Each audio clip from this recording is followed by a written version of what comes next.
कृष्णं कमलपत्राक्षं पुण्यश्रवणकीर्तनं वासुदेवं जगद्योनिं नौमि नारायणं हरिं।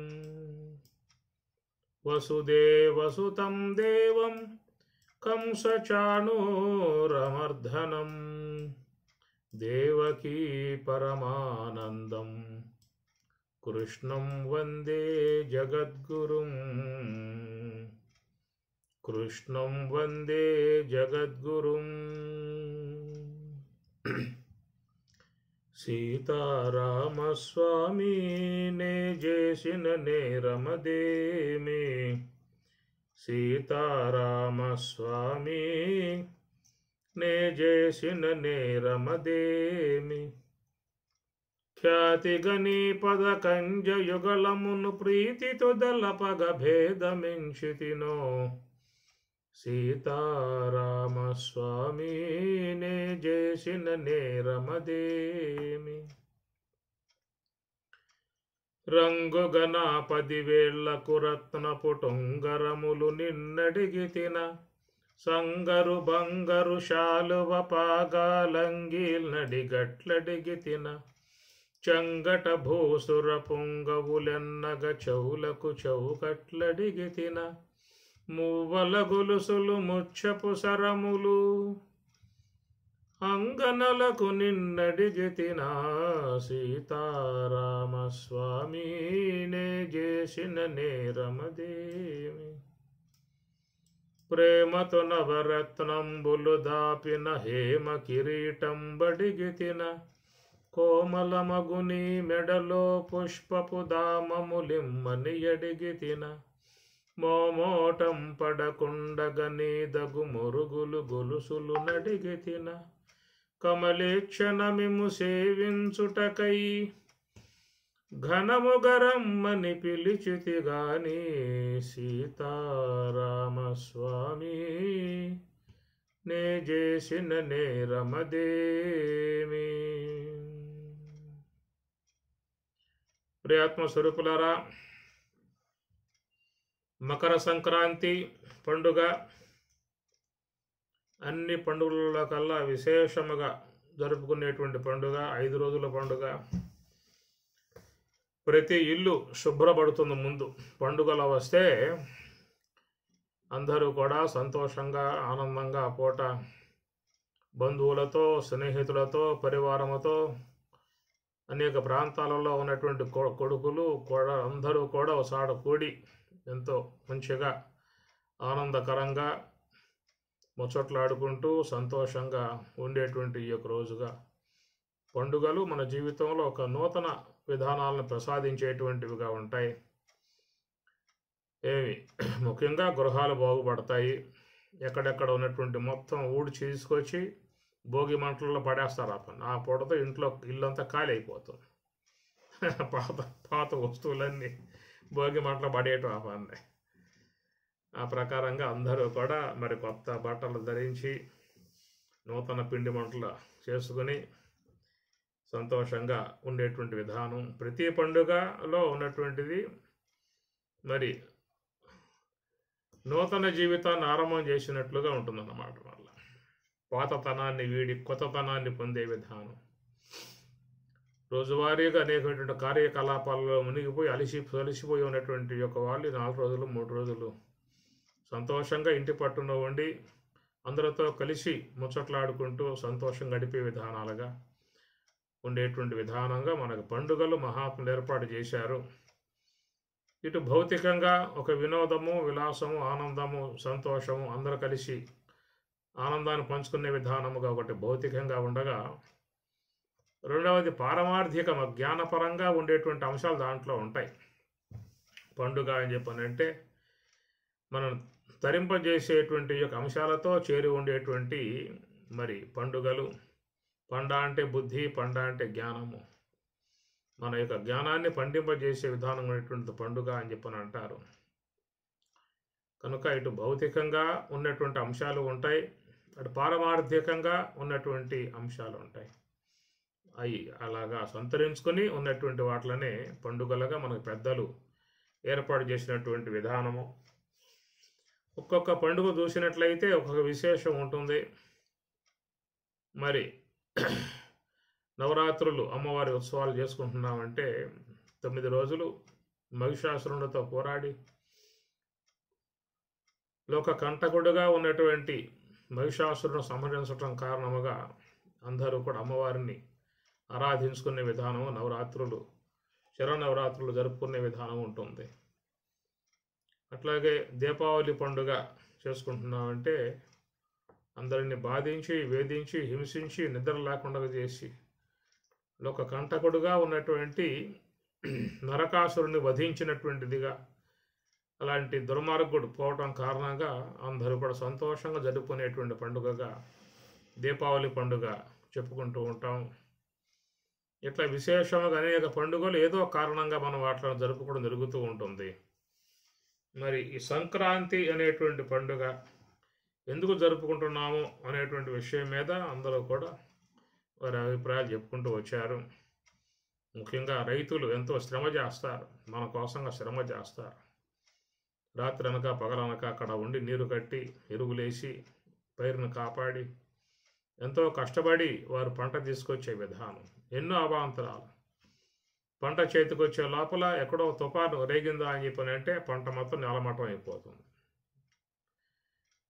ఈ విధంగా రైతు అన్ని విధాయకాలుగా మరి ఆయన కష్టపడి మన కోసంగా దేశాన్ని పోషించటానికి చక్కటి ఆహారాలని ఉత్పత్తి చేసే విధానాల్లో కూరగాయలు కానీ, పప్పు దినుసులు కానీ, ధాన్యములు కానీ, ఆ విధముగా మరి ఆ ధాన్యలక్ష్మి గృహానికి వేధిస్తుంది కాబట్టి మరి ఆ ప్రకారంగా మరి నూతన విధానముగా పండుగ జరుపుకోవడం అని చెప్పేసి అని ఒక అంశము. సంక్రాంతి అనే దాంట్లో ఇంకొక పారమార్థిక అంశం చూసినట్లయితే మరి కర్కట రాశి నుంచి మకర రాశికి సూర్యుడు ప్రవేశించేటువంటి విధానము. దానిని ఉత్తరాయణం అనేటువంటి మాటగా చెప్పుకొస్తారు. ఉత్తరాయణ పుణ్యకాలం అని చెప్పి. ఉత్తరాయణము అంటే దక్షిణ భాగంలో సంచరించేటువంటి సూర్యుడు ఇక ఉత్తరం వైపుకి ప్రయాణం చేయటం అవుతుంది. దక్షిణ వైపు ప్రయాణం చేసినంత కాలం చల్లగా ఉంటుంది వాతావరణం, శీతల వాతావరణం కలిగి ఉంటుంది దేశమంతా కూడా. ఎప్పుడైతే సూర్యుడు కర్కట రాశి నుంచి మకర రాశి వైపుకి ప్రయాణం చేస్తాడో ఇక భూమికి నిటారుగా వచ్చే విధానము. సూర్యకిరణములు కూడా భూమి మీద ఇంతకుముందు ఏటవాలుగా పడే కిరణాలు ఇప్పుడు నేరుగా వచ్చి పడతాయి కాబట్టి భూమి మీద బాగా తాపం పెరుగుతుంది, వేడి పెరుగుతుంది. ఇట్లాగా ఉన్నటువంటి విధానాన్ని ఉత్తరాయణము అని చెప్పని అంటారు. అనగా దక్షిణ అయనము, ఉత్తర అయనము. అయనం అంటే ప్రయాణం అన్నమాట. అయగతవు. ఇంతకాలం దక్షిణం వైపుగా భూమికి ఏటవాలుగా కిరణాలు ప్రసరించాయి కాబట్టి అది దక్షిణాయనంగా చెప్పుకొచ్చినమాట. ఉత్తరాయణం అన్నప్పుడు సూర్యకిరణాలు నేరుగా భూమి మీద ప్రవేశించే విధానం కాబట్టి వాటను ఉత్తర ప్రయాణం అని చెప్పని, ఈ సూర్య గమనాన్ని అనుసరించి మనకి ఉత్తరాయణము పుణ్యకాలం అని ఉత్తరాయణము దక్షిణాయనములుగా చెప్పేటువంటి మాట. దక్షిణాయనము 6 నెలలు, ఉత్తరాయణము 6 నెలలు, మొత్తం చేరి 12 నెలలు, సంవత్సర కాలం అనేటువంటి విధానము. ఇట్లా ఉత్తర దక్షిణాయనముల గురించి మనకి భగవద్గీతలో కూడా స్వామివారు చాలా విశేషముగా చెప్పినటువంటి అంశం ఉన్నది. శుక్ల కృష్ణే గతి హ్యేతి జగతి శాశ్వతే మతే ఏకయా యాత్యనావృత్తిం అన్యయా వర్తతే పునః. శుక్ల కృష్ణే గతి హ్యేతి. శుక్ల మార్గము, కృష్ణ మార్గము అని చెప్పి 2 రకాలుగా ఉన్నటువంటి యొక్క మార్గములు. జగత శాశ్వతే మతే. జగత్తు యందు శాశ్వతముగా ఉన్నటువంటి యొక్క మార్గ విధానం ఉత్తరాయణము, దక్షిణాయనం అనేటువంటి సృష్టి ఆరంభమైనప్పటి నుంచి ఇవి కొనసాగుతూ ఉన్నటువంటి యొక్క విధానము. ఏకయా యాత్యనా వృత్తిం అన్యయా వర్తతే పునః. దక్షిణాయనంలో ప్రయాణం చేసినటువంటి వారు మన లోకానికి తిరిగి వస్తారు. ఉత్తరాయణంలో ఎవరైతే ప్రయాణం చేస్తారో వాళ్ళు తిరిగి మరలా జన్మకు రారు అని చెప్పనే మాటగా మన భగవద్గీతలో వచ్చే అంశము ఇది. ఈ అంశము మనకి ప్రశ్నోపనిషత్తులో పిప్పలాద భగవానుడు చెప్పేటువంటి విధానం కూడా ఉన్నది.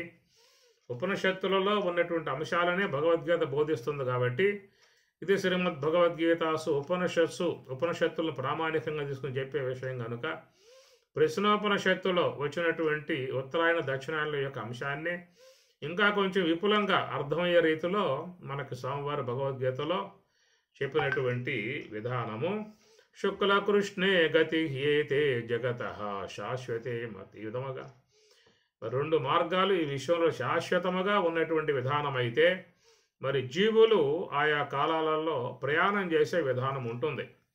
అనగా కొంతమంది జీవులు ఉత్తరాయణంలో ప్రయాణం చేస్తారు, కొంతమంది జీవులు దక్షిణాయనంలో ప్రయాణం చేస్తారు. దక్షిణాయనంలో ప్రయాణం చేసేటువంటి వాళ్ళు మరి ఆ యొక్క చంద్ర సంబంధమై ఉన్నటువంటి జ్యోతిని పొంది అక్కడ కొద్ది కాలం ఉండి తిరిగి మరలా వాళ్ళు జన్మకు రావాల్సి ఉంటుంది అనేటువంటి మాట. ఉత్తరాయణంలో ఎవరైతే ప్రయాణం చేస్తారో దేహం సాలించి అట్టివారు చక్కగా మోక్షాన్ని పొందే విధానం ఏర్పడుతుంది అనేటువంటి విషయం. దక్షిణాయనంలో ప్రయాణం చేసినటువంటి వాళ్ళేమో తిరిగి మరలా జన్మకు వస్తారు. ఉత్తరాయణంలో ప్రయాణం చేసినటువంటి వారు జన్మకు రారు, వాళ్ళు మోక్షాన్ని పొందుతారనేటువంటిది మాట అన్నమాట. అందువల్ల ఈ క్రాంతి అంటే ప్రకాశం, అంటే బాగుగా, క్రాంతి అంటే ప్రకాశం కనుక క్రాంతి అనగా ప్రకాశం బాగా పెరుగుతుంది. ఇక్కడి నుంచి క్రాంతి అనగా కాంతి బాగా పెరిగే విధానం ఉంటుంది కాబట్టి సంక్రాంతి అని. సంక్రమణం అనగా జరగటము, కర్కట రాశి నుంచి మకర రాశి వైపుకి జరిగే విధానం కూడా సంక్రమణము, సంక్రాంతి, ప్రయాణం అని చెప్పిన అర్థం. ఈ ప్రకారంగా మనకి ఇంతకాలంగా దక్షిణాయనం కాలం ఉన్నది. ఈ దక్షిణాయన కాలం అనేటువంటిది ఈ రోజుతో అయిపోయి ఇక ఉత్తరాయణ కాలం ఆరంభమవుతుంది కాబట్టి మనకు ఆ విషయముగా పండుగ చేసుకునేటువంటి విధానం. భీష్ముడు కూడా దక్షిణాయనంలో రంపశయ్య మీద ఉన్నటువంటి ఆయన ఉత్తరాయణం వచ్చిన దాకా వేసి ఉండి ఉత్తరాయణం వచ్చిన తర్వాత ఆయన గారు తన తనువును సాలించి పరమాత్మను ఐక్యమైనట్లుగా మనం భారతంలో చెప్పేటువంటి మాట. కనుక ఉత్తరాయణ పుణ్యకాలం పర్యంతం ఆయన వచ్చేదాకా ఉన్నాడు భీష్ముడు. వచ్చిన తర్వాత పరమాత్మ సన్నిధిలో పరమాత్మని చక్కగా దర్శించుకుంటూ ప్రాణములను ఉంచి బ్రహ్మరంధ్రము చించి బ్రహ్మమందు కలిసే విధానముగా ఆయన గారు పరంపదించాడు కాబట్టి అది కూడా విశేషంగా చెప్పేటువంటి యొక్క మాట. దాన్ని ఉత్తరాయణ పుణ్యకాలం అనేటువంటి మాటగా చెప్పారు. ఈ ఉత్తరాయణ పుణ్యకాలం అని చెప్పారంటే మనకు సద్గతిని ప్రసాదించేదిగా ఉన్నది కాబట్టి ఉత్తరాయణ పుణ్యకాలము అని అర్థం. మరి ఉత్తరాయణం పుణ్యకాలం అయితే దక్షిణాయనం పాపకాలమా అనేటువంటి మాట కూడా వస్తుంది. కానీ ఇక్కడ ముఖ్యంగా ఉత్తరాయణానికి మాత్రమే ప్రసిద్ధిగా చెప్పేటువంటి యొక్క మాట ఉత్తరాయణ పుణ్యకాలము అన్నారు. దక్షిణాయన పుణ్యకాలము అది కూడా పుణ్య విధానమే, దక్షిణం కూడా దానికి పుణ్య విధానంగా చెప్పుకోవాలి. అయితే విశేషముగా ఏంటంటే మనకి అందరూ చెప్పేటువంటి మాట ఉత్తరాయణ పుణ్యకాలము అని అంటారు. పుణ్యకాలం అంటే అది సద్గతిని పొందింపజేసేటువంటి కాలం అని ఒకటి అర్థం. దక్షిణాయనంలో ప్రయాణం చేసినటువంటి యొక్క మన యొక్క పితరులు, మన యొక్క వంశస్థులందరూ కూడా వారు పోయి వైకుంఠ ద్వారం వద్ద వేసి ఉన్నారు అని చెప్పని ఉత్తరాయణంలో వైకుంఠ ద్వారం తెరవబడుతుంది కాబట్టి మన పితరులందరూ కూడా మన యొక్క వంశస్థులందరూ వైకుంఠంలో ప్రవేశిస్తారు కాబట్టి ఆ ప్రకారం మా పితరులకు సద్గతి ప్రాప్తించింది, ఈ కాలము ప్రాప్తింపజేసింది అనేటువంటి విధానముగా కూడా మరి ఆ పెద్దలకు పిండ ప్రధానాలు కూడా పెట్టే విధానం మనం చూస్తాము. సంక్రాంతి విధానంలో చాలామంది అనేక చోట్ల పెద్దలకు మరి నివాళులు అర్పించే విధానం. వాళ్లకు సద్గతి లభించింది. మా పితరులకు దక్షిణాయనలో పోయారు, అంతకాలం వైకుంఠం గాడి వేసి ఉన్నారు, ఈనాడు వైకుంఠం ప్రవేశం జరిగింది అన్నటువంటి దానం కూడా పండుగ చేసుకునేటువంటి విధానము. ఇంకా చెప్పుకున్నట్లుగా మరి దీపావళి జరుపుకుంటున్నాము అని చెప్పని నరకాసురుడు చనిపోయాడు కాబట్టి చేసుకుంటున్నాము అని చెప్పని, నవరాత్రులు అమ్మవారిని సేవించుకుంటున్నాము అని చెప్పనంటే మహిషాసురుడు చనిపోయాడు కాబట్టి వాడి పీడ పోయింది కాబట్టి మేము పండుగ చేసుకుంటున్నాము వినాయక చవితి చేసుకుంటున్నామని చెప్పినట్టే వినాయక స్వాముల వారికి గణాధిపత్యం వచ్చింది కాబట్టి ఆయన్ని సేవించినట్లయితే మా గణముల యొక్క భూతగణాల యొక్క పీడ ఉండదు అనే విధానంగా ఆయన సేవించే విధానం. ఈ ప్రకారం కారణాన్ని మనం పురస్కరించుకొని పండుగ చేసుకునే విధానాలు ఉన్నప్పుడు ఈ సంక్రాంతి పండుగకు ఉన్నటువంటి ఏమిటయ్యా అని చెప్పనంటే ఇది పుణ్యకాలము అన్నారు. ఈ కాలంలో ప్రయాణం చేసేటువంటి మన యొక్క వంశస్థులు కానీ పెద్దలు కానీ ప్రయాణం చేసినట్లయితే వాళ్ళు సద్గతిని చేరుకునే అవకాశం ఏర్పడుతుంది. పూర్వం ప్రయాణం చేసి ఉన్నటువంటి వారు అక్కడే ఉత్తరాయణం కాలం దాకా వేసి ఉండి వాళ్ళు ఈనాడు మరి ఆ యొక్క పరమాత్మ సన్నిధికి చేరుతారు కాబట్టి ఆ యొక్క సంతోషంగా చేసుకునేటువంటి పండుగ అనేటువంటిది ఇది సంక్రాంతి పండుగ యొక్క విశేషం అన్నమాట. ఈ లెక్కన మరి ఉత్తరాయణంలో ప్రయాణం చేసిన వాళ్ళు మోక్షానికి పోతారు అని, దక్షిణాయనంలో ప్రయాణం చేసిన వారు మోక్షానికి పోయే విధానం లేదని చెప్పని అనేటువంటి విధానాన్ని మనం చెప్పుకున్నట్లయితే దీంట్లో కొంత ఆక్షేపణ వచ్చే అవకాశం ఉన్నది. ఏమిటంటే మరి మోక్షం అనేది కాలం ద్వారా వస్తూ ఉన్నప్పుడు మన జ్ఞానంతో ఆవశ్యకత ఏమిటి? భగవద్గీత పారాయణం చేయాలి, గీతను బాగా అధ్యయనం చేయాలి, గీతార్థం గ్రహించుకోవాలి, యోగాభ్యాసం శీలించాలి, ధ్యానం చేయాలి, అంతర్ముఖులు కావాలి, యోగ సమాధిని పొందాలి, బ్రహ్మములు లీనం కావాలి. అట్లా బ్రహ్మజ్ఞానం వినామోక్ష, బ్రహ్మజ్ఞానం పొందదే మోక్షం వచ్చే అవకాశాలు లేవు అనేటువంటి యొక్క మాటలు వినబడతా ఉన్నాయి మనకి. ఇక్కడ చూసినట్లయితే కాలం మోక్షాన్ని ఇచ్చేదిగా ఉందన్నమాట. దక్షిణాయనంలో దేహం సాలించారా మోక్షం లేదు, ఉత్తరాయణంలో ఎవరైనా దేహం సాలిస్తే వాళ్ళకు మోక్షం వస్తుంది అన్నప్పుడు మనకి జ్ఞానం ద్వారా మోక్షం వస్తుందా, కాలం ద్వారా మోక్షం వస్తుందా? ఈ లెక్కన దీన్ని బట్టి చూస్తే మనకు కాలం ద్వారానే మోక్షం వస్తుంది. జ్ఞానం ద్వారా మోక్షం కాదు. ఎక్కడ చెప్పినట్లయితే కాలం ద్వారా ఉత్తరాయణంలో పోయిన వాళ్ళు బ్రహ్మమును పొందుతూ ఉన్నారు అనేవాడు గీతలో పరమాత్మ చెప్పాడు.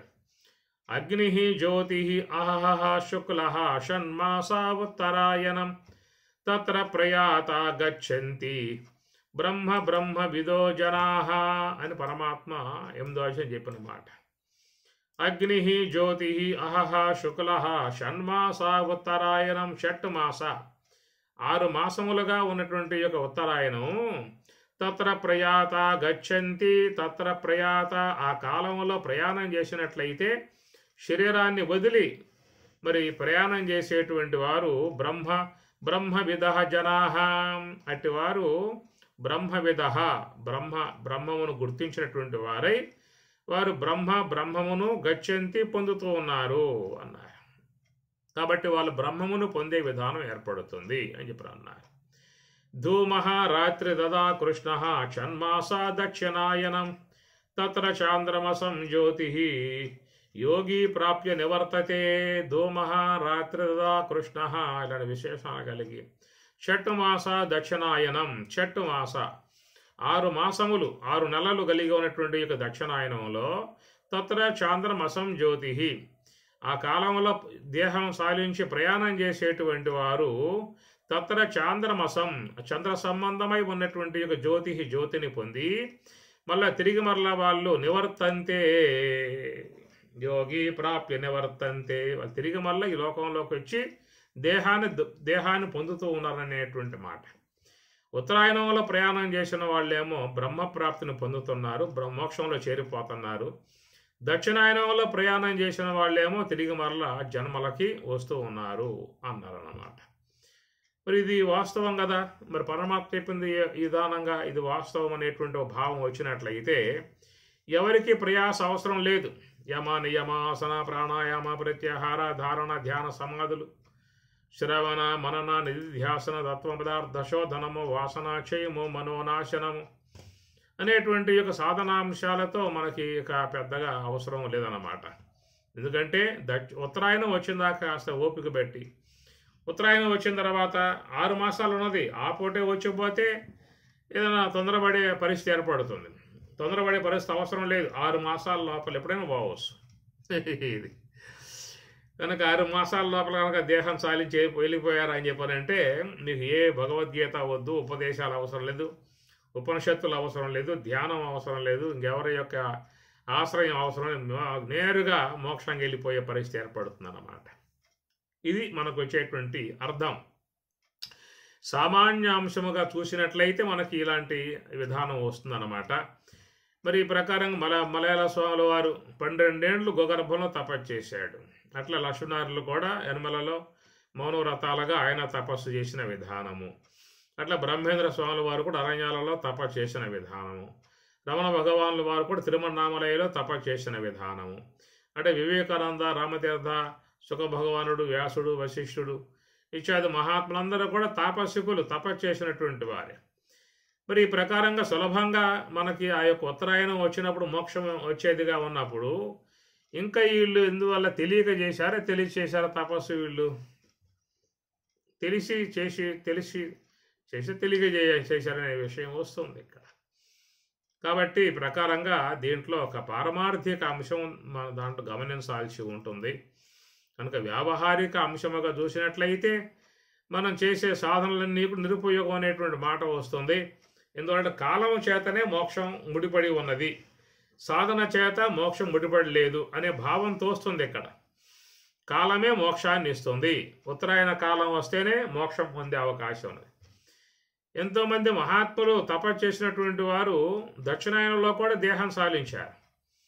కనుక ఆ విధంగా ఎలాంటి కాల విధానంగానే మోక్షం అని చెప్పి అన్నట్లయితే, బంధం మోక్షం అని చెప్పి అన్నట్లయితే, ఎంతోమంది మహాత్ములు తపస్సు చేసినటువంటి వారు దక్షిణాయనంలో దేహం సాలించారు. వాళ్ళకి మోక్షం రాదనే విషయం ఇక్కడ మనకి కొంత ఈ విధంగా చూస్తే అర్థమవుతుంది అన్నమాట. ఎంతోమంది మరి దుర్మార్గులుగా ఉన్నవాళ్ళు తపస్సు లేకుండా, ధ్యానం లేకుండా, ఏ పూజ లేకుండా నాస్తికులుగా లోకాలను బాధించి హింసించి చేసేటువంటి చాలామంది ఉత్తరాయణంలో దేహం సాలించిన విధానం ఉన్నది. కాబట్టి కాల విధానములో గనక బంధము మోక్షం అని చెప్పి అన్నట్లయితే, ఎంతో తపస్సు చేసిన వాళ్ళు దక్షిణాయనంలో దేహం సాలించారు, వాళ్ళకి మోక్షం రాకుండా ఉంటుందని చెప్పాల్సి వస్తుంది. ఎంతోమంది సామాన్యులు పాపం చేసినటువంటి వాళ్ళు కూడా ఉత్తరాయణంలో దేహం సాలించిన విధానం ఉన్నది. వాళ్ళందరికీ కూడా మోక్షం అనే విషయం చెప్పాల్సి వస్తుంది.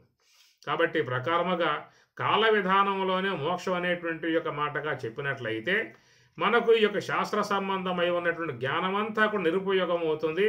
మనకి ఏ శాస్త్రం అవసరం లేదు, ఏ ఉపదేశాలు అవసరం లేదు, ఏ ధ్యానం జపాలు అవసరం లేదు. ఇక ఉత్తరాయణం కోసంగా వేసి ఉండి ఉత్తరాయణం వచ్చిందా అంటే తుష్టిగా భోంచేసామా, కాస్త ముక్కులు బిగబెట్టామా, ఆ పొడతో ప్రయాణం చేశామా, వైకుంఠం చేరుకున్నామా, సులభంగా వచ్చే మార్గం అయిపోతుంది అన్నమాట. అది కాబట్టి ప్రకారంగా చూసినట్లయితే దాంట్లో ఉన్న పరమార్థాలు మనం తెలుసుకున్నట్లయితే మనం యథార్థ మార్గంలో పయనించే అవకాశం ఏర్పడుతుంది. ఇక్కడ గమనించినట్లయితే మరి ఉత్తరాయణము, దక్షిణాయనము అని చెప్పి అన్నప్పుడు సూర్యుడు కర్కట రాశి నుంచి మకర రాశిలోకి, మకర రాశిలో పోవడం మకర సంక్రాంతి చెప్పి అంటారు, ఆ పోవటం యొక్క విధానం చెప్తారు. కనుక సూర్యుడు గగనమునందు విహరించేటువంటి యొక్క అంబరమణి సూర్యుడు దక్షిణం వైపు ప్రయాణం చేసే తాను ఉత్తరం వైపుకు ప్రయాణం చేసే విధానం అవుతుంది. అయితే ఇక్కడ సూర్యుడు అని చెప్పి అన్నప్పుడు సుపతి ప్రేరయతీతి సూర్య అనే ఒక ఉత్పత్తి ఉంటుంది. రెండవది బుద్ధి గిరతి సూర్య అన్నారు. బుద్ధి గిరతి సూర్య, మనలో ఉన్నటువంటి సూర్యుడే బుద్ధి అని చెప్పి అన్నారు. ఇక్కడ 2 దేహాలు ఉన్నాయి. ఒక దేహం ఈశ్వరుడు, మరొక దేహం జీవుడు. జీవుని దేహము, ఈశ్వర దేహం 2 ఉన్నాయి దేహాలు. అస్మిన్ పురుషౌ ద్వౌ అస్మిన్ లోకే ద్వా పురుషౌ స్తౌ భగవద్గీత. కనుక 2 పురుషులు ఉన్నారు అన్నారు. క్షర పురుష, అక్షర పురుష అని చెప్పని. అక్షర పురుషుడేమో ఈశ్వరుడు, క్షర పురుషుడేమో జీవుడు. అవిద్యోపాధికో జీవ, మాయోపాధిక ఈశ్వర అని శంకరవాణి. అవిద్య ఉపాధిని బట్టి జీవుడు అంటారు, మాయ ఉపాధిని బట్టి ఈశ్వరుడు అంటారు. కాబట్టి ఈశ్వరుని శరీరము సమిష్టి శరీరము, జీవ శరీరము వ్యష్టి శరీరం అన్నమాట. మనకు ఎట్లయితే ఈ యొక్క శిరస్సు అనేటువంటి దేహం అనేటువంటి అవయవాలు కలిగి ఉన్నదో అట్లా సర్వేశ్వరుని యొక్క శరీరానికి కూడా అన్ని అవయవాలు ఉన్నాయన్నమాట. భూమే పాదములు, ఆకాశమే శిరస్సు, సముద్రమే సాగరమే ఉదరము, పర్వతాదులే ఎముకలు, లతగుల్మాదులే రోమములు, మేఘములే ఎండ్రుకలు, సూర్య చంద్రాదులు నేత్రములు, సకల దేవతలు ఆయనకు ఇంద్రియాలు, వేదమే వాక్కు అని ప్రకారంగా సర్వేశ్వరుని యొక్క విశ్వాకారాన్ని చెప్పే విధానం ఉంటుంది. ఎట్లా జీవుడికి ఈ దేహం ఉన్నదో అట్లా ఈశ్వరునికి కూడా సమిష్టిగా ఉన్నటువంటి విరాట్ పురుషుడు కాబట్టి ఆయన ఈ విశ్వమే ఆయన యొక్క దేహము అని చెప్పి అన్నారు. ఇట్లాగా మరి జీవుడికి దేహం ఉన్నది, ఈశ్వరునికి దేహం ఉన్నది అన్నప్పుడు ఈశ్వర దేహములో జరుగుతున్నటువంటి ప్రయాణమే ఉత్తరాయణ పుణ్యకాలం. ఇది ఈశ్వర దేహంలో జరుగుతున్నటువంటి యొక్క అంశం. ఈశ్వర దేహములో సూర్యుడు మరి దక్షిణం నుంచి ఉత్తరం వైపుకు ప్రయాణం చేసే విధానంగా ఉన్నప్పుడు అది ఆయనకు జరిగేటువంటి యొక్క అంశం అన్నమాట. ఇక్కడ జీవుడుగా చెప్పేటువంటి యొక్క మనలో చెప్పే విధానం చూసినట్లయితే మరి మనలో సూర్యుడు ఎవరని చెప్పని అంటే బుద్ధి గ్రతి సూర్య. గ్రతి అంటే వాక్కులు అన్నమాట. నిశ్చయించి బోధించేది బుద్ధి అన్నారు. విని సంకల్పించేది మనస్సు, నిశ్చయించి బోధించేది బుద్ధి అని చెప్పని అంటారు. కనుక మనలో ఉన్నటువంటి అంతఃకరణం అనేటువంటిది అన్నమాట. అదే సూర్యుడు అని చెప్పని అన్నారు. ఈ అంతఃకరణం అనేటువంటిది దక్షిణాయనంలో పోతూ ఉన్నదా, ఉత్తరాయణంలో పోతున్నదా అనేటువంటిది ఇక్కడ ప్రధానంగా ఉన్నటువంటి అంశం అన్నమాట. దక్షిణాయనంలో పోయే మనస్సు గల వాళ్ళు మోక్షాన్ని పొందే అవకాశం లేదు. ఉత్తరాయణంగా ప్రయాణం చేసేటువంటి వాళ్ళ బుద్ధి గలవారు మాత్రమే మోక్షాన్ని చేరుకునే అవకాశం ఏర్పడుతుంది. అయితే మనలో ఉత్తరాయణవేది, మనలో దక్షిణాయనవేది ఉన్నట్లయితే మనలో ఉన్నటువంటి యొక్క అంతఃకరణమగు బుద్ధికు సూర్యుడు ప్రస్తుతము మరి దక్షిణాయనంలో ప్రయాణం చేస్తూ ఉన్నాడు. దక్షిణాయన ప్రయాణము అని చెప్పనంటే దక్షతి పరకార్యం శీఘ్రం కరోతి ఇది దక్షిణ అని చెప్పిన అన్నారు. దక్షతి పరకార్యం, పర అంటే తనకంటే వేరై ఉన్నటువంటి యొక్క అనాత్మ వైపుకు ప్రయాణం చేసే విధానముగా పోవటాన్ని దక్షిణ అయనము. అయనం అంటే ప్రయాణం, అయ్యగతవు. కాబట్టి మన మనస్సు ఉత్తరం వైపుగా ప్రయాణం చేస్తూ ఉన్నదా, దక్షిణం వైపుగా ప్రయాణం చేస్తూ ఉందా అని మనం చూసుకోవాల్సి ఉంటుంది. ఉత్తరం వైపుకు ప్రయాణం అని చెప్పనంటే ఉత్ అంటే పైకి, ఉత్తు ఊర్ధ్వం తరంతీతి ఉత్తరం అన్నారు. ఉత్ అంటే పైకి అన్నమాట. అనగా పైకి అని చెప్పనంటే నివృత్తి మార్గం, అది ఊర్ధ్వ మార్గం. అది ఊర్ధ్వం గచ్చంతి సత్వస్థా అధో గచ్చంతి తామసాహ పరమాత్మ అన్నమాట గీతలో. ఊర్ధ్వం గచ్చంతి సత్వస్థ అనగా సాత్వికమై ఉన్నటువంటి వారు మనస్సుని అంతర్ముఖంగా ప్రయాణం చేస్తారు. అలాగా ఊర్ధ్వముగా ప్రయాణం చేసే మనస్సు గల వాళ్ళేమో మరి వాళ్ళు యోగ సమాధి ద్వారా బ్రహ్మానుభవాన్ని పొందే విధానం ఏర్పడుతుంది. రెండవది ఏంటంటే దక్షిణాయనం అని చెప్పనంటే ఆ యొక్క బుద్ధి అనేటువంటి సూర్యుడు ఇంద్రియాలతో సంబంధం పడి, చక్షుర ఇంద్రియ సంబంధం పడి విషయ ప్రపంచంలో పోవటాన్నే దక్షిణాయనము అంటారు. దక్షతి పరకార్యం శీఘ్రం కరోతి ఇది దక్షిణ. అనగా దక్షతి పరకార్యం శీఘ్రం కరోతి. పర అంటే తనకంటే వేరుగా ఉన్నటువంటి అనాత్మ వస్తువులు. ఈ ప్రకారంగా బయట ఉన్నటువంటి శబ్ద స్పర్శ రూప రస గంధాది విషయ ప్రపంచం వైపుకు పోతున్నటువంటి విధానము దక్షిణాయనము అర్థం. శ్రోత్రం చక్షుస్పర్శనంచ రసనం ఘ్రాణమేవ చ అధిష్టాయ మనశ్చాయం విషయాన్ ఉపసేవతే. ఈ ప్రకారంగా మనలో అంతఃకరణం జ్ఞానేంద్ర సంబంధపడి జ్ఞానేంద్రియముల ద్వారా బయట ఉన్నటువంటి శబ్ద స్పర్శ రూప రసగంధాది విషయ ప్రపంచం వైపుకు పోవటమే భోగ మార్గము. ఈ భోగ మార్గముగా పోయేటువంటి విధానమే మరి ఆ పూట భోగి పండుగ అని చెప్పి అంటాం కదా. భోగి పండుగ అయిన తర్వాతే యోగ పండుగ వచ్చే విధానం, దాని ఉత్తరాయణ పుణ్యకాలము. ఆ పూట పొంగలి చేసుకుంటాం. పొంగల్ అంటే స్వీట్ అన్నమాట, తీయగా ఉండే విధానము. మరి యోగ సమాధిలో ఉన్నటువంటి వారు తీయటి ఆనందాన్ని బ్రహ్మానందముతో ఉంటారు కాబట్టి మరి ఆ పూట అందరూ కూడా తీపి విధానముగా పొంగలు చేసుకునే విధానము. ఈ ప్రకారంగా ఉన్నటువంటి యొక్క మార్గాలు రెండు మనలో ఉన్నాయన్నమాట. ఆ మనలో ఉన్నటువంటి యొక్క మార్గాలే భగవద్గీతలో స్వామివారు చెప్పిన అంశము.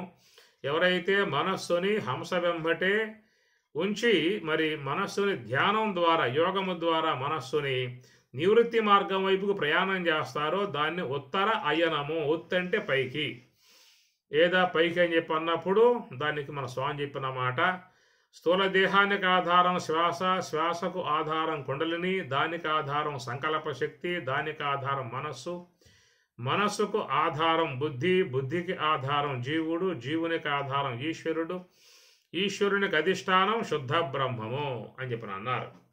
ఇవి రాసి పెట్టుకోండి, మీకు గుర్తుంటాయి. అనగా మొత్తం చెప్పినటువంటి క్రమం ఏంటంటే స్థూల దేహము, శ్వాస, కుండలిని శక్తి, సంకల్పము, మనస్సు, బుద్ధి, జీవుడు, ఈశ్వరుడు, ఆ తర్వాత శుద్ధ బ్రహ్మము అని చెప్పి అంటారు. కాబట్టి ప్రకారంగా ఈ స్థూల దేహం మొదటిది స్థూల దేహం అంటారు. రెండవది శ్వాస చెప్పుకొచ్చారు. ఈ ప్రకారంగా అందరూ కూడా ఎక్కడున్నారని చెప్పానంటే ఈ దేహం, స్థూల దేహం, శరీర సౌందర్యం, శరీర ఆకారం, ఈ నామరూపాత్మికగా ఉన్నటువంటి యొక్క దేహం యొక్క సంబంధ భావంలోనే ఉన్నారు. నేను అని చెప్పనంటే అందరూ కూడా దేహము అనేటువంటి మాటే చెప్తారు. అనగా దేహ భావనే ప్రతి ఒక్క వ్యక్తికి లోకంలో ఉంటుంది.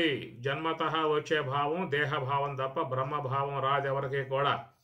నేను దేహము అని చెప్పని అంటారు. నేను స్త్రీని, పురుషుణ్ణి, బ్రహ్మచారిని, గృహస్థుణ్ణి, వానప్రస్థుణ్ణి, సన్యాసిని, అట్లనే బ్రాహ్మణుణ్ణి, క్షత్రియుణ్ణి, వైశ్యుణ్ణి, శూద్రుణ్ణి అనే విధాయకాలుగా దేహ సంబంధమై ఉన్నటువంటి యొక్క భావాలతో ఉంటారే తప్ప ఎవరూ కూడా పుట్టుకతో అహం బ్రహ్మాస్మి, నేను బ్రహ్మమునై ఉన్నాననేటువంటి భావన పుట్టుకతో ఎవరికైనా వస్తుందా?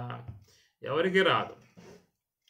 తర్వాత కాలంలో గురువులను ఆశ్రయించి మహాత్ముల దగ్గర ఉండి తత్వశాస్త్రాధ్యయనం చేసి వాళ్ళ ద్వారా బ్రహ్మోపదేశాన్ని గావించుకొని మనసు నివృత్తి మార్గంలో ప్రయాణం చేసినటువంటి వారికి మాత్రమే నేను స్థూల దేహం కాదు, నేను కేవలం బ్రహ్మమును అనే భావం వాళ్ళకు వస్తుంది, మహాత్ములకు వస్తుంది.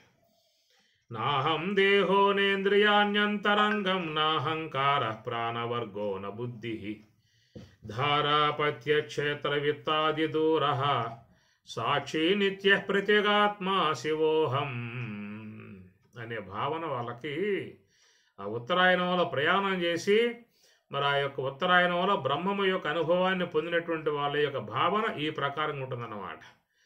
ఏ మనోబుద్ధి అహంకార చిత్తాని నాహం న శ్రోత్రం న జిహ్వా న చఘ్రాన నేత్రే న చౌయోమ భూమిర్న తేజో న వాయు చిదానందరూప శివోహం శివోహం చిదానందరూప శివోహం శివోహం న మే ద్వేషరాగౌ న మే లోభమోహౌ మదో నైవ మే నైవ మాత్సర్య భావః న ధర్మో న చార్థో న కామో న మోక్షః చిదానందరూప శివోహం శివోహం న మృత్యుర్న శంకా న మే జాతిభేద పితా నైవ మే నైవ మాతా న జన్మ న బంధుర్న మిత్రం గురుర్నైవ శిష్యః చిదానందరూప శివోహం శివోహం చిదానందరూప శివోహం శివోహం చిదానందరూప శివోహం శివహాహం అనే భావన యోగ సమాధి తత్వానుభవాన్ని పొందిన విధానం కాబట్టి ఆ విధంగా ప్రయాణం చేయటాన్ని ఉత్తరాయణం అంటారు. కాబట్టి ఇక్కడ సాధారణంగా అందరూ కూడా మరి నేను దేహము అనే భావనయే ప్రతి ఒక్క వ్యక్తికి కూడా వచ్చి ఉంటుంది. ఎంతకాలమైతే మనం గురువును ఆశ్రయించి భగవద్గీత ఉపనిషత్తులను అధ్యయనం చేయకుండా ఉంటామో అంతకాలం సకల మానవులకు ఉండేటువంటి భావన దేహాత్మ భావన. అహం దేహ దేహోహం అంటాడు.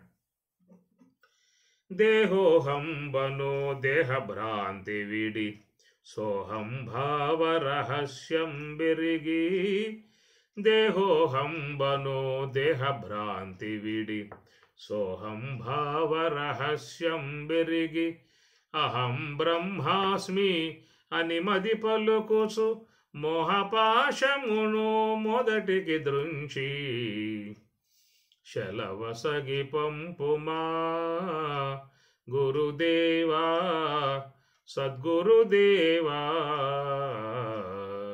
శలవసగి పంపుమా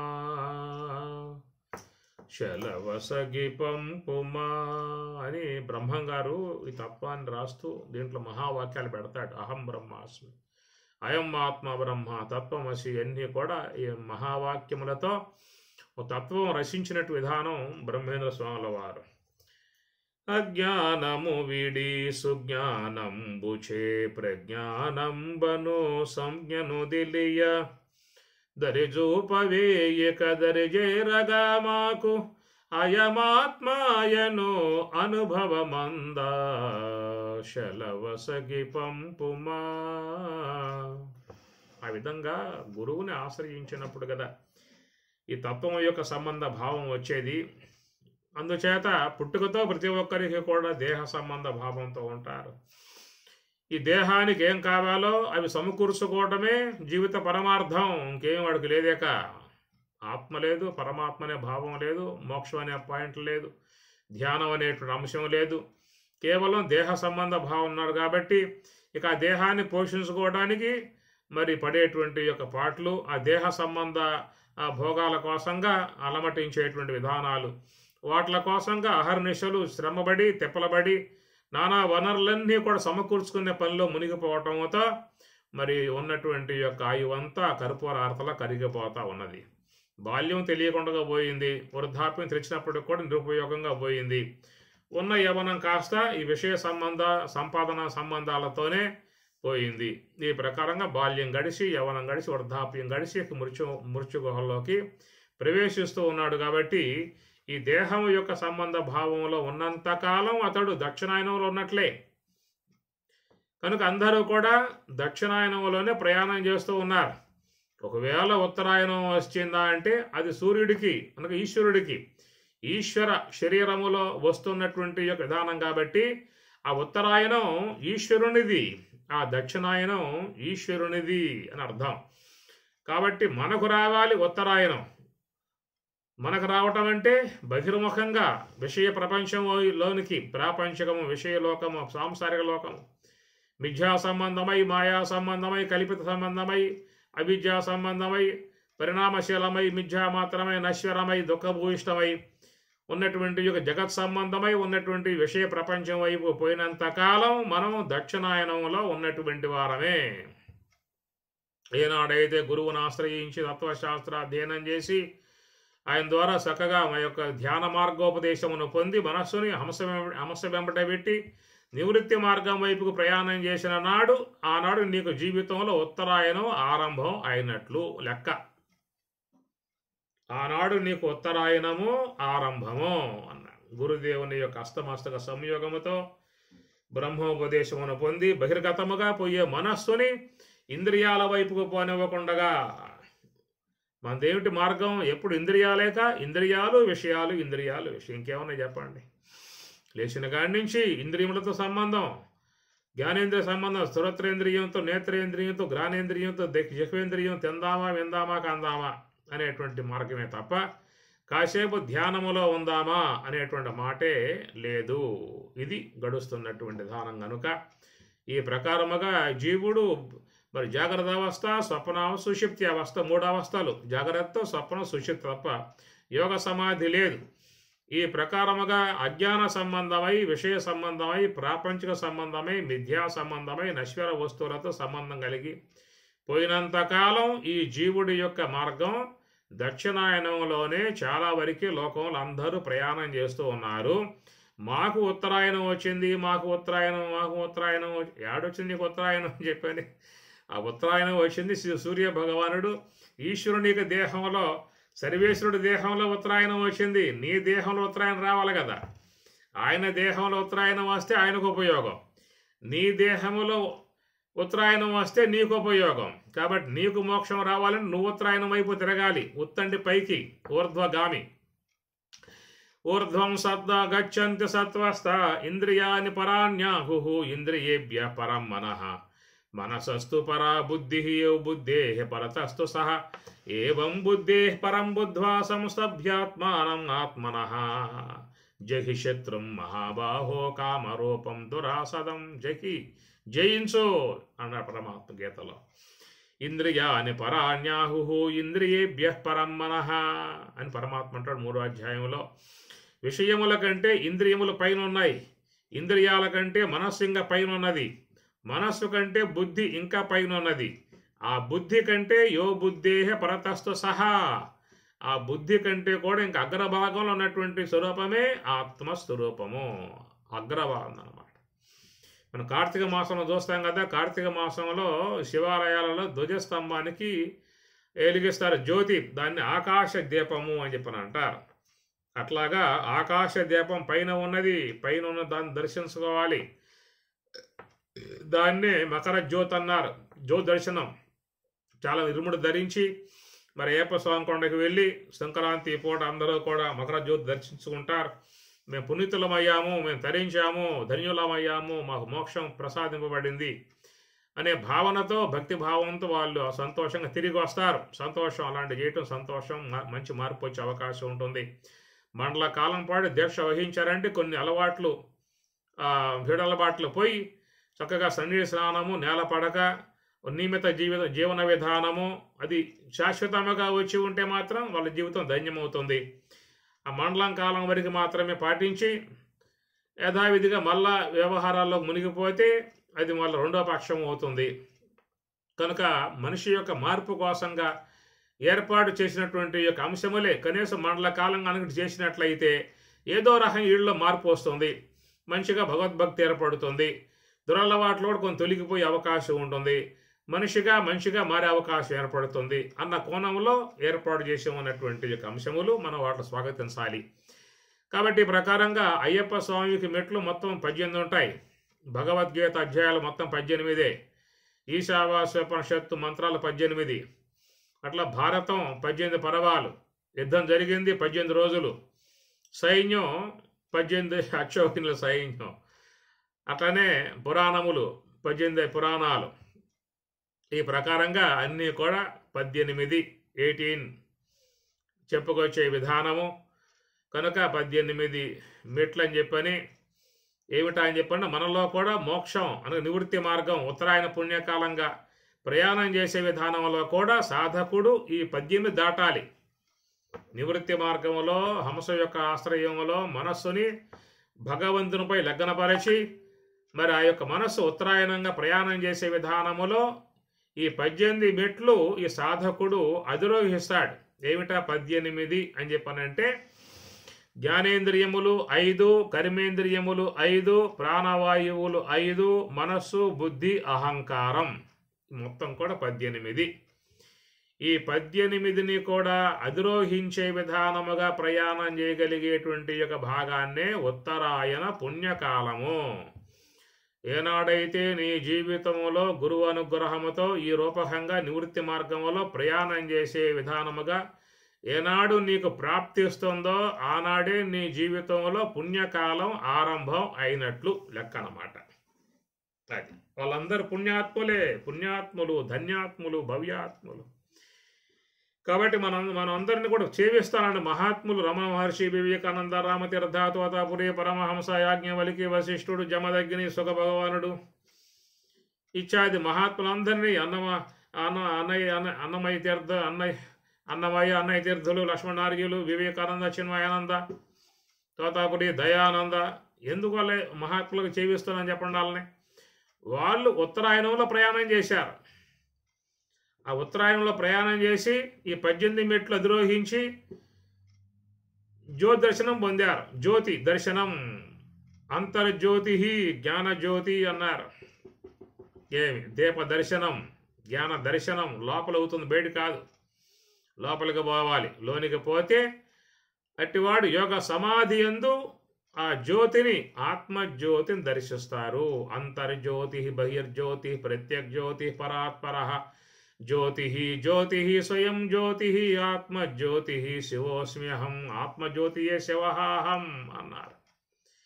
తేషాం ఏవానుకంపార్థం అహం అజ్ఞానజం తమః నాశయామి ఆత్మభావస్థః జ్ఞానదీపేన భాస్వత. పరమాత్మ 10వ అధ్యాయంలో బోధించారు. తేషాం ఏవ అనుకంపార్థం అహం అజ్ఞానజం తమః. ఎవరైతే గురువు ద్వారా బ్రహ్మోపదేశాన్ని పొంది హంస యొక్క ఆశ్రయం ద్వారా నివృత్తి మార్గంలో ప్రయాణం చేస్తారో అట్టి యోగులలో ఉన్నటువంటి అనాదిగా చేరి ఉన్నటువంటి అజ్ఞానజం తమః, అజ్ఞానము చేత ఏర్పడేటువంటి తమస్సు అయితే అంధకారం ఉన్నదో అట్టి అంధకారాన్ని నేను జ్ఞానదీపేన భాస్వత, జ్ఞానజ్యోతిని వెలిగింపజేసి ఆ జ్ఞానజ్యోతి, ఆ జ్ఞాన దీపము ద్వారా అజ్ఞానాన్ని నాశయామి, నశింపజేస్తున్నాను స్వామి చెప్పిన మాట భగవద్గీత 10వ అధ్యాయం విభూతి యోగంలో. కాబట్టి ఆ ప్రకారంగా లోన ఉన్న అంధకారాన్ని తొలగింపజేసుకుని మరి ఆ యొక్క అంధకారానికి అవతల ఉన్నటువంటి యొక్క ప్రకాశమై ఉన్నటువంటి బ్రహ్మము యొక్క జ్యోతిర్శనాన్ని పొందటమే వారి జీవితానికి అది పర్వదినము. అదే మరి జ్ఞాన పండుగ, జ్ఞాన దీపావళి, జ్ఞాన పండుగ అని చెప్పని అంటారు. అది పొందాల్సినటువంటి విధానము. కాబట్టి ఈ ప్రకారముగా ఉత్తరాయణము, దక్షిణాయనము అనబడేటువంటివి ఈశ్వర దేహములో జరుగుతూ ఉన్నాయి. ఎందుకంటే అంబరమణి ఆ ప్రకాశించేటువంటి యొక్క సూర్యుడు ఆయన ఈశ్వర దేహములో ఉన్నాడు. ఈశ్వర దేహం అంటే భూమి, జలము, అగ్ని, వాయువు, ఆకాశము ఉన్నటువంటిది. ఇదంతా కూడా ఈశ్వర దేహం అన్నమాట. ఏమి భూమిరాపో అనలో వాయు ఖమ్మనో బుద్ధిరేవచ అహంకార ఇతి యమ్మే భిన్న ప్రకృతి అష్టదా.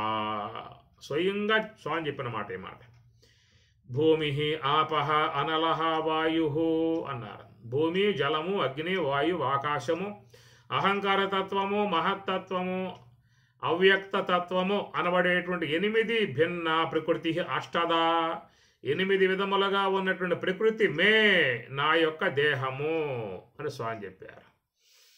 ఎట్లయితే ఆయన దేహం విశ్వాకారం కలిగి ఉన్నదో, విశ్వవ్యాపకమై ఆ జగత్తంతా ఆయన దేహమై ఉన్నదో, అట్లాగే ఆ పంచభూతాత్మికమై ఉన్నటువంటి దేహం మనకు కూడా ఉన్న దేహం ఇది కూడా పంచభూతాత్మికమే. పంచభౌతికమైన భవనంబు దేహంబు పురుషుండు దీనిలో పూర్వకర్మ వశముననొకవేళ వర్తించు దీపించు దరి అయిన ఒకవేళ తొలగిపోవు. చెడునేని దేహంబు చెడుగాని పురుషుండు చెడరాతనికి ఎంత చేటు లేదు. దేహమునకు దేహ పుంజమునకు వేరుగాని ఏకత్వంబు కానరాదు అని భాగవతం. పాంచభౌతికమైన భవనంబు దేహంబు, ఎట్లా ఈశ్వర దేహం పంచభూతాత్మిక విశ్వమై ఉన్నదో అట్లా మన దేహం కూడా పంచభూతాత్మికమై ఉన్నటువంటి దేహమే. పాంచభౌతికమైన భవనంబు దేహంబు, ఈ దేహం పాంచభౌతికము పంచభూతాత్మికమై ఉన్నది. మన దేహంలో కూడా పంచభూతాలే, అనగా మన దేహంలో భూమి, కండరములు, ఎముకలు మొత్తం కూడా భూ సంబంధమే. రెండో జలము, మన దేహంలో తేమ నీరు ఉండాలి, ఆ నీరంతా కూడా జల సంబంధం. మన దేహంలో వేడి ఉండాలి, జఠరాగ్ని ఉండాలి, మూర్ధాగ్ని ఉండాలి, అంతా కూడా వేడి అగ్ని సంబంధం. మన శరీరంలో శ్వాస, ఊపిరి, వ్యాన, ఉదాన, సమాన, ప్రాణ, అపాన వాయువులుగా ఉన్నటువంటి గాలి మన దేహంలో ఉన్నది. మన శరీరంలో ఖాళీ భాగం ఆహారానికి, శ్వాస పీల్చడానికి, రక్త ప్రసరణకి ఉండేదంతా ఖాళీ భాగం అంతా ఆకాశ భాగం. ఇట్లాగా చూస్తే మన ఈ దేహం కూడా పంచభూతాత్మకమైనటువంటి వ్యష్టి దేహము. ఆ పంచభూతాత్మక దేహం సమిష్టి దేహం. సమిష్టి దేహం ఆయన యొక్క ఈశ్వరుని యొక్క దేహం అయితే, వ్యష్టి దేహం ఈ దేహం మందనమాట. కాబట్టి ఆయన దేహంలో సూర్యుడు ఉత్తరాయణంలో ప్రయాణం చేస్తూ ఉన్నాడు, దక్షిణంలో ప్రయాణం చేస్తూ ఉన్నాడు. అయితే మన యొక్క శరీరంలో ఉన్నటువంటి యొక్క బుద్ధి గ్రతి సూర్య. కాబట్టి ఈ యొక్క బుద్ధిగా ఉన్నటువంటి యొక్క సూర్యుడకు ఇది ఎట్లా పోతుందయా అని చెప్పనంటే అంతా దక్షిణాయనమే. ఎప్పుడు దక్షిణాయనమే. దక్షత అంటే బయటికి పోవటం. దక్షతి పరకార్యం శీఘ్రం కరోతి. పరకార్యం అంటే అనాత్మ సంబంధ కార్యం, స్వకార్యము అంటే ఆత్మ సంబంధ కార్యం. తాను తరించేందుకు యోగ్యమై ఉన్నటువంటి యొక్క కార్యమేమో స్వకార్యం. తాను ఈ లోకంలోకి వచ్చింది స్వకార్యమును చేసుకోవటానికి, మోక్షాన్ని సాధించుకోవటానికి. కేవలం తినటానికే వచ్చినట్లయితే ఈ మానవ దేహం అవసరంలా, ఏ దేహంలో పోయినా బాగా తినొచ్చు. ఈ షోలు అన్ని జీవులు కూడా ఎందుకు వచ్చాయి? తినడానికి వచ్చాయా, మోక్షం కోసంగా వచ్చాయా? కాబట్టి విశ్వంలో అన్ని జీవులు కూడా తినటానికి, విషయాలు భోగించడానికి, అనగా ఆహార నిద్ర భయమైదునాని సామాన్యం ఏతత్తు పశుభి నరాణం. కాబట్టి ఈ ప్రకారంగా ప్రాపంచిక సంబంధమై ఉన్నటువంటి ఇక విషయ లాలసత్వం, ప్రపంచ విషయాలు భోగించే విధానంగా అయినట్లయితే నువ్వు ఏ దేహంలోకి పోయినా కానీ యథేచ్ఛగా భోగించే అవకాశం ఉన్నది. ఇక మానవ దేహం అని చెప్పనంటే ఇక్కడ కొంచెం నియమాలు ఉన్నాయి, నిబద్ధతలు ఉన్నాయి, సమాజం ఉన్నది, కట్టుబాట్లు ఉన్నాయి, ధర్మాలు ఉన్నాయి, చట్టాలు ఉన్నాయి, ధర్మశాస్త్రాలు ఉన్నాయి, సాంఘిక కట్టుబాట్లు ఉన్నాయి. ఇక్కడ చాలా ఉన్నాయి. నువ్వు విషయాలు పొందే విషయంలో ఎన్ని ఉన్నాయి కట్టుబాట్లు అన్నమాట. ఇవన్నీ దాటుకుని నువ్వు పోయే అవకాశం లేదు. వాడు కట్టుబడే జీవించాల్సి ఉంటుంది, నిబద్ధతతో వ్యవహరించాల్సి ఉంటుంది. ఏమాత్రం గనక నియమం తప్పావు అని చెప్పనంటే సొసైటీ ఊరుకోదు, నీతి శాస్త్రాలు ఊరుకోవు, ప్రభుత్వం ముఖ్యంగా ఊరుకోదు. ఇవన్నీ ఉంటాయి అక్కడ. అదే ఇతర దేహాల్లోకి పోయినట్లయితే అక్కడ ఇవన్నీ ఏమి లేవు, యథేచ్ఛగా పోవచ్చు అన్నమాట. కాబట్టి మానవ శరీరం అనబడేటువంటి యొక్క వస్తువు చూసినట్లయితే మరి మోక్ష సామ్రాజ్యాన్ని పొందేటువంటి విధానములో లభ్యమైనటువంటి యొక్క జన్మగా మహాత్ములు చెప్పే మాట. కాబట్టి మోక్షకారకమై ఉన్నటువంటిది మానవ జన్మ. కాబట్టి మానవ జన్మ దగ్గరే మనకి మరి అన్ని శాస్త్రాలు ఉన్నాయి. వేదములు, ఉపనిషత్తులు, బ్రహ్మసూత్రములు అనే గ్రంథాలన్నీ కూడా మానవుణ్ణి ఉద్దేశించే ఉన్నాయి. యమ, నియమ, ఆసన, ప్రాణాయామ, ప్రత్యాహార, ధారణ, ధ్యాన, సమాధులు వంటివన్నీ కూడా మానవునికే చెప్పడం జరిగింది. కాబట్టి మానవుడు మాత్రమే యజ్ఞం చేయవచ్చు, యాగం చేయవచ్చు, పూజ చేయవచ్చు, జపం చేయవచ్చు, ధ్యానం చేయవచ్చు, పుణ్యం సంపాదించుకోవచ్చు, జ్ఞానం సంపాదించుకోవచ్చు, మోక్షం సంపాదించుకునే విధానముగా మానవత్వము కాడే ఉన్నాయి. ఇలాంటి సౌలభ్యత ఇతర దేహాల కాడ శునకములు కానీ, గార్ధవములు కానీ, పశువులు కానీ, పక్షులు కానీ అలాంటి వాటి దగ్గర ఏ శాస్త్రములు లేవు, ఏ సాధన లేదు, ధ్యానం లేదు, జపం లేదు, ఏమి లేదు. కేవలం భోగ సంబంధంగా పోయే విషయం. కాబట్టి మరి మానవ జన్మ మోక్ష సంబంధముగా వచ్చిన విధానం. కాబట్టి ఉత్తరాయణం వైపుకు ప్రయాణం చేసే అవకాశం ఉన్నటువంటి జన్మ మానవ జన్మ. దక్షిణాయనం వైపుకే ప్రయాణం చేసే విధానం అంతయు కూడా అన్ని జీవులు ఆ వైపుకే పోతూ ఉన్నాయి. 83,99,999 రకాలుగా చెప్పేటువంటి జీవ సముదాయము. జలచరములు, భూచరములు, కేచరములు అన్నారు. కేచరములు ఆకాశంలో సంచరించేటువంటి పక్షులు కానీ, భూమి మీద సంచరించేటువంటి యొక్క మృగములు, మానవులు కానీ, జలములో సంచరించేటువంటి యొక్క మత్స్యాదులు కానీ.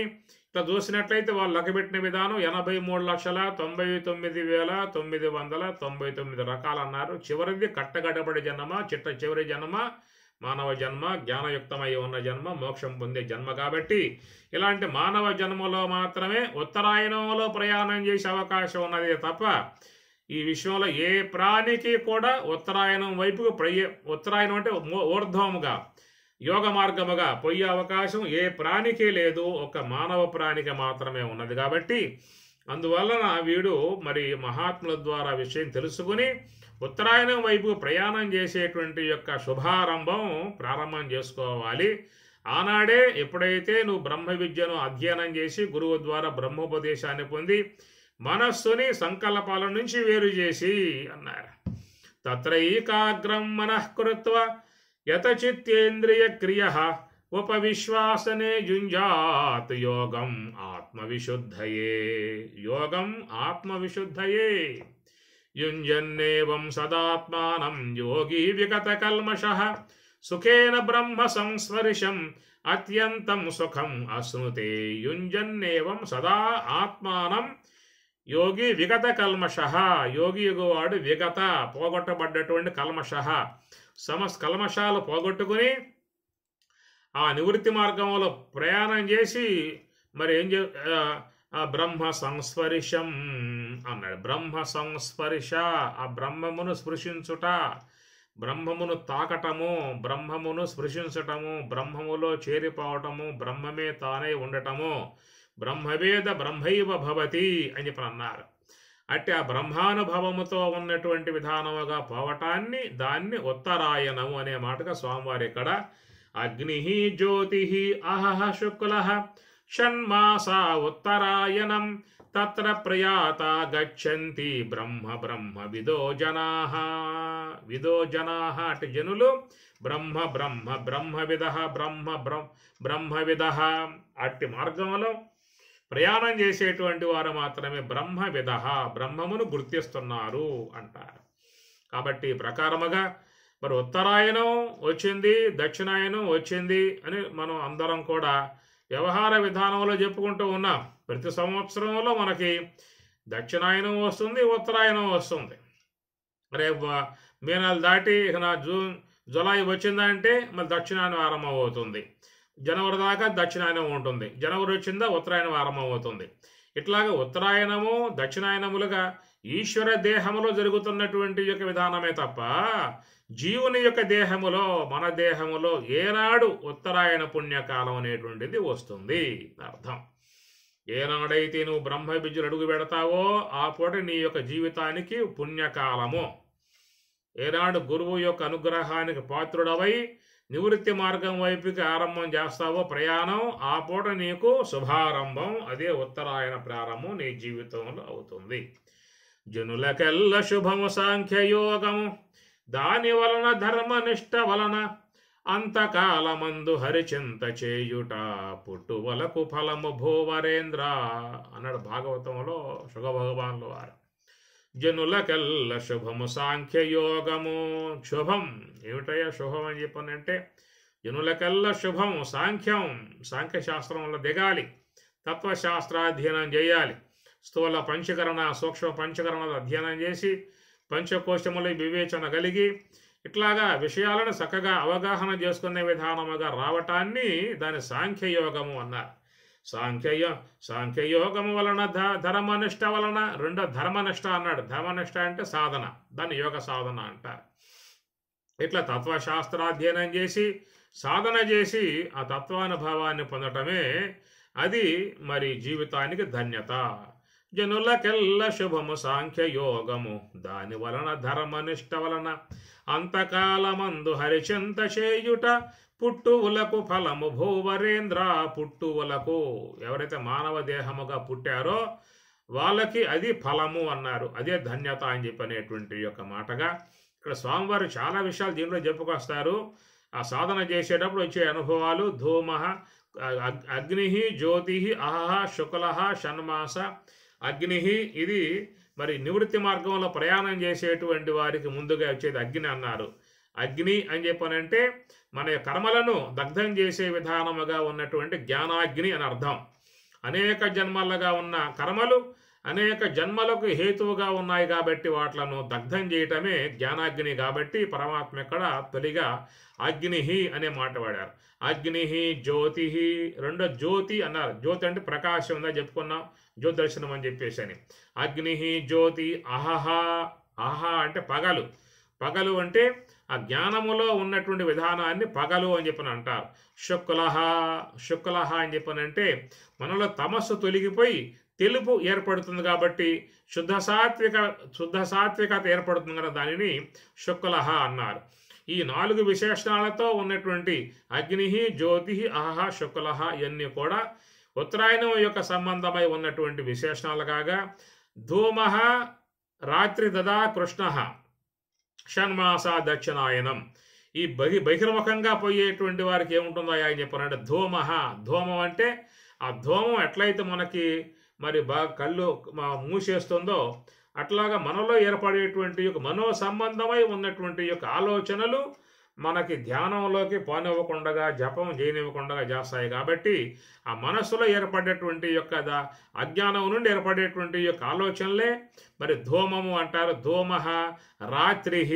అందరూ కూడా రాత్రిపూట ఉన్న రాత్రి అని చెప్పనంటే తెలియంతనం అనగా తానెవరో తెలియదు, ఎందుకోసం వచ్చాడో, దేనికోసం వచ్చాడో, ఏం చేసుకొని వచ్చాడో, ఏం చేసుకుంటే మోక్షం ఏర్పడుతుందో అని తెలియకుండా ఆత్మ అనాత్మ, సత్యము అసత్యము, మోక్షము బంధము, ప్రవృత్తి నివృత్తి ఇలాంటి ఏమి తెలియకుండా కేవలం ఈ దేహ సంబంధ మోహాల్లో మునిగిపోవటమే రాత్రి అన్నారు. ధూమః తదా కృష్ణః. కృష్ణ నలుపు అన్నమాట. నలుపు అంటే ఆ యొక్క లోన అజ్ఞానం నలుపు అని చెప్పని అన్నారు. ఇవన్నీ కూడా దక్షిణాయనానికి ఉన్నటువంటి చిహ్నములు, పైన చెప్పినటువంటి ఏమో ఉత్తరాయణం యొక్క సంబంధ చిహ్నములు. ఇవన్నీ చూసినట్లయితే మనకు ఉన్నాయి 2 మార్గాలు. ఒకటి బహిర్ముఖంగా పోయేది, నివృత్తి మార్గంలో పోయేది. బహిర్ముఖంగా పోయేది దక్షిణాయనము, నివృత్తి మార్గంగా పోయేది ఉత్తరాయణం. కాబట్టి అలాంటి యొక్క విధానముగా మనలో ఇంతకాలముగా పుట్టినప్పటి నుంచి ఇంతకాలముగా దక్షిణాయనముగా ప్రపంచంలోకి విషయాల్లోకి సాంసారికంలోకి సంసార ప్రాపంచ విషయాల్లోకి పోతూ ఉన్నటువంటి విధానముగా ఉన్నటువంటి మన మార్గాన్ని మరి జ్ఞానపరంగా తిప్పుకుని మరి ఆ యొక్క యోగ పరంగా ప్రయాణం చేసి ఆత్మతత్వానుభవాన్ని పొందే విధానముగా ఊర్ధ్వగామిగా ప్రయాణం చేసే విధానంగా ఉన్నటువంటి దానినే ఉత్తరాయణము అని అర్థం. బయటికి పోతే దక్షిణాయనం, లోనికి పోతే ఉత్తరాయణం అని చెప్పని ఏనాడైతే మనలో ఈ విధముగా మహాత్ముల యొక్క అనుగ్రహముతో నివృత్తి మార్గం వైపు ప్రయాణం చేసి కలుగుతుందో ఆనాడే మనకి ఉత్తరాయణం అనేటువంటిది వచ్చినట్లుగా జ్ఞానపరంగా గ్రహించుకోవాల్సినటువంటి యొక్క అంశము. కాబట్టి ఈ ప్రకారముగా పెద్దలు చెప్పినటువంటి యొక్క ఈ మార్గంలోకి అందరూ కూడా దక్షిణాయనం నుండి ఉత్తరాయణం వైపు ప్రయాణం చేసే విధానముగా అందరూ కూడా పరమాత్మ కృపకు పాత్రులై తరింతులుగాక అని చెప్పని కోరుకుంటూ ఓం సహనా భవతు సహనౌ భునక్తు సహ వీర్యం కరవావహై తేజస్వినావధీతమస్తు మా విద్విషావహై. ఓం శాంతి శాంతి శాంతి. హరి ఓం తత్సతు. శ్రీ గురుభ్యో నమః. హరి ఓం.